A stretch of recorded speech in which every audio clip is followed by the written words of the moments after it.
Hello guys, അപ്പോൾ എല്ലാവർക്കും നമ്മളെ ചാനലിലേക്ക് സ്വാഗതം. അപ്പോൾ നമ്മളിന്ന് രാത്രി പൂരത്തിന് യാത്രയാണ്. അപ്പോൾ അവസാനത്തെ പാർട്ടാണ്. അപ്പോൾ നമ്മളെല്ലാം പൂരപ്പറമ്പ് കൂടെ ഒക്കെ ഒന്ന് പോയി വരികയാണ്. ആനയൊക്കെ ഉണ്ടായിരുന്നു അവിടെ. അപ്പോൾ നമ്മൾ പൂരപ്പറമ്പ് കൂടെ ഒക്കെ പോയി അവിടെയൊക്കെ ഉള്ളത് കണ്ട് തിരിച്ചു വരികയാണ്.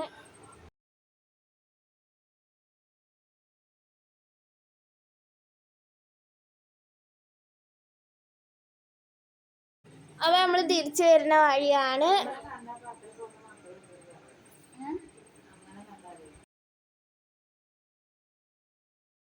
അപ്പോൾ അതിൻ്റെ ഇടയിൽ പോലീസുകാരൊക്കെ ഉണ്ടായിരുന്നു അവിടെ. അപ്പോൾ അതാണ് നമ്മൾ അൽവക്കടയിൽ കയറിയിട്ട് അൽവയും പൊരിയൊക്കെ വാങ്ങാനാണ്. അപ്പോൾ ഗൈസ്, ഞാൻ വാങ്ങിയത് ഇതാണ്. അപ്പോൾ ബാക്കി വീഡിയോ അടുത്തതിൽ